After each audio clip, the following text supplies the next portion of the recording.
هالو لويتي، أنا رجاء رمية ودي قناتي تعلم ألماني بالعربي. طيب درس النهاردة مهم جدا لأي حد بيتعلم اللغة الألمانية. هقولك على أهم مصطلحات قواعد اللغة الألمانية.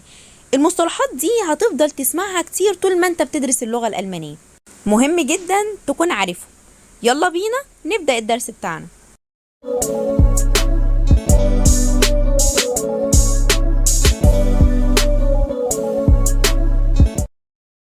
أول مصطلح معانا حالة الرفع باللغة الألمانية، يعني der Nominativ. der Nominativ. der Nominativ بمعنى حالة الرفع. حالة النصب der Akkusativ. der Akkusativ. der Akkusativ حالة النصب. حالة الجر der Dativ. der Dativ. der Dativ حالة الجر.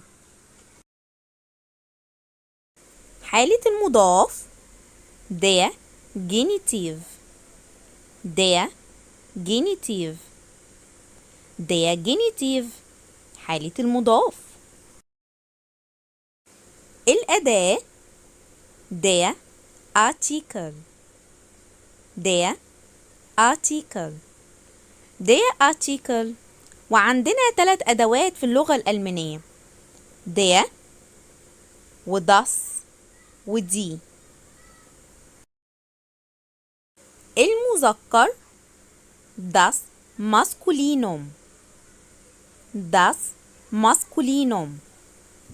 das Maskulinum المذكر. والاختصار بتاعها دايما بيبقى حرف الام، يعني اي كلمة الاقي جنبها حرف الام هعرف ان الكلمة دي اختصار لكلمة مذكر ماسكولينوم. المؤنث das Femininum. das Femininum. das Femininum المؤنث. والاختصار بتاعها دايما بيبقى حرف الاف، يعني لو شفت حرف الاف جنب اي كلمة اعرف ان الكلمة دي بمعنى مؤنث das Femininum. المحايد das Neutrum. das Neutrum. das Neutrum. طيب المحايد ده لا هو مؤنث ولا هو مذكر، محايد.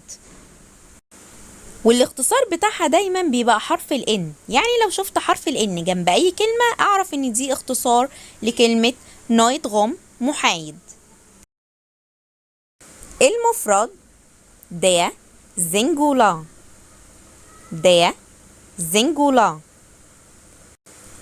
der Singular المفرد. الجمع der Plural. der Plural. der Plural. والاختصار بتاعها حرف البي، يعني لو شفت حرف البي جنب اي كلمة افهم ان الكلمة دي جمع Plural. الاسم das Nomen. das Nomen. das Nomen. الصفة das Adjektiv. das Adjektiv. das Adjektiv. الظرف das Adverb. das Adverb. das Adverb. الفعل das Verb. das Verb. das Verb. المصدر der Infinitiv. der Infinitiv. der Infinitiv. التصريف die Konjugation. die Konjugation. die Konjugation التصريف.